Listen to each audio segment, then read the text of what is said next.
उनकी माँ एक अनाथालय में खाना बनाने के काम करती थी। कोई बैकग्राउंड फिल्मी नहीं था उनका।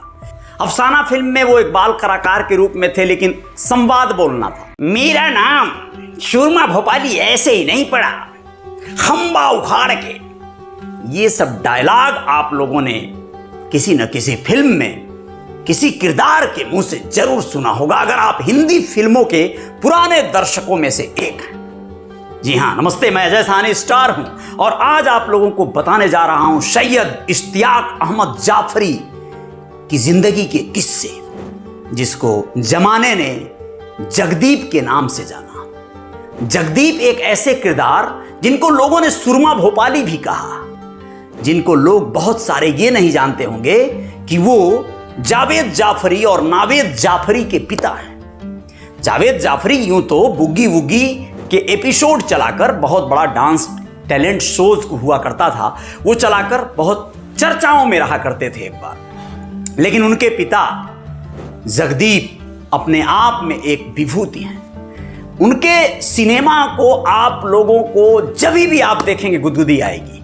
उनका एक अलग तरह का किरदार हुआ करता था। फिल्म निर्माता निर्देशक उनको अपनी फिल्मों में लेने के लिए लालायित रहते थे। अपने पूरे 4 दशकों के कैरियर में उन्होंने लगभग 400 फिल्में किया है। जी हाँ, जिन फिल्मों में उन्होंने काम कर दिया वो फिल्में ज्यादा से ज्यादा सुपरहिट हुई थी और उनका किरदार भी शोले फिल्म के बाद तो बिल्कुल ख्याति में चर्चाओं में आ गया था, बहुत ज्यादा। जिस फिल्म में वो सुरमा भोपाली का किरदार किए थे, आप लोगों को सुरमा भोपाली का एक एक लफ्ज याद होगा। जब वो किसी भी संवाद को, किसी भी पात्र को वो कहानी सुनाते हैं गांव वालों को, सुरमा भोपाली के किस्से, मैंने एक को ये लपेटा फिर मारा, ये मतलब उनकी शैली ही अलग थी। दोस्तों, आप लोग बताएं कि आपके जगदीप कॉमेडी के अभिनेता, मशहूर अभिनेता, अपने जमाने के सूरमा थे, वाकई सूरमा थे। और उन्होंने ये जो फिल्मी सफर अपना जिया, उस पूरे दरमियान उनकी जिंदगी में काफी उतार चढ़ाव आए। आप लोगों को ये बताना जरूरी है कि सुरमा भोपाली का बचपन जो दतिया मध्य प्रदेश से शुरू हुआ था, वो बहुत कठिनाइयों में इसलिए चला गया क्योंकि 5 वर्ष की उम्र में ही उनके पिता का साया उनके सर से उठ गया था। उनकी माँ एक अनाथालय में खाना बनाने के काम करती थी। उस गरीबी, उस दंश को देखते हुए वह बहुत ज्यादा क्षोभ में रहा करते थे। पिता की मौत के बाद मुंबई का सफर हो गया। माँ यहीं पर कार्य करने लगी और अपने माँ को कार्य करते देख उनको मन होता था बचपन से ही कि मैं अपने माँ को सहयोग करूं। बॉम्बे की सड़कों पर ऐसे ही टहलते हुए उनको फिल्मों में काम करने का ऑफर मिल गया था। कोई बैकग्राउंड फिल्मी नहीं था उनका। जब आप कहते हैं ना कि तकदीर भी कोई चीज होती है, किस्मत भी कुछ कहलाती है, यहीं पर मैं आपको याद दिलाना चाहूंगा कि उस जगदीप की किस्मत किस तरह से उनके साथ काम की थी। इस बात को सभी ने स्वीकारा है। उनको फिल्मों में एक बाल कलाकार के रूप में काम करने के लिए रोड से उठाया गया था। सीधे सीधे पूछा गया था कि तुम फिल्म में काम करोगे, सिनेमा में काम करोगे। उन्होंने कहा था कितने रुपए मिलेंगे, तो सामने वाले ने कहा 1 दिन के 3 रुपए। वह जगदीप फिल्म में काम करने गए। B.R. चोपड़ा की वो फिल्म थी दोस्तों, और वहीं से उनका शुरू हुआ था अफसाना। अफसाना फिल्म में वो एक बाल कलाकार के रूप में थे, लेकिन संवाद बोलना था, कोई डायलॉग बोलना था, जिस डायलॉग को और भी बाल कलाकार जो थे वो नहीं बोल सकते थे। जगदीप ने कहा कितना पैसा मिलेगा बोलने का, तो किसी ने कहा कि इसका दुगना, यानी 3 का 6 रुपए। जगदीप डायलॉग बोलने के लिए तैयार हो गए और उनके डायलॉग के बाद उन्हें काफी पसंद किया गया। जगदीप जब भी कोई एक्टिंग या अभिनय करते थे तो तालियों की गड़गड़ाहट से पूरा परिसर गूंज उठता था। जगदीप का जीवन यहीं से उठा। उनको लगा कि ये तो बहुत अच्छा काम है, जहां 50 पैसे और 1 रुपए की दिहाड़ी पर भी कोई काम नहीं मिलता, वहां पर 6 रुपए मैंने कमा लिया। बहुत बड़ा एक उनको अचीवमेंट सा लगा।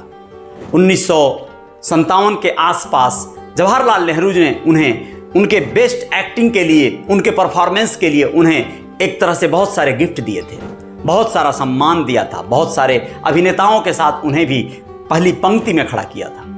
आप लोगों को यह बताना जरूरी है कि जगदीप ने 3 शादियां की थी। तीनों शादियों से सबसे पहली शादी से उन्हें 1 बेटा और 3 बेटियां हुई थी।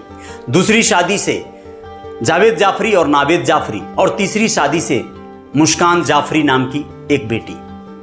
वो अपने जीवन काल को जैसे भी जीते रहे, अभिनय करते हुए, सारी चीज़ें चलते हुए, जीवन में उतार चढ़ाव लगा रहा, सब कुछ रहा, लेकिन वो बहुत शानदार ज़िंदगी जिए। और इस शानदार ज़िंदगी को उनके परिजन, उनके परिसर, तमाम लोगों के बीच में उन्होंने बिताया। एकदम डाउन टू अर्थ, ज़मीन से उठा हुआ एक सितारा जगदीप थे। वो जानते थे क्या होती है गरीबी, क्या होती है बेबसी, इन सारी चीज़ों को देखते हुए बड़े हुए थे।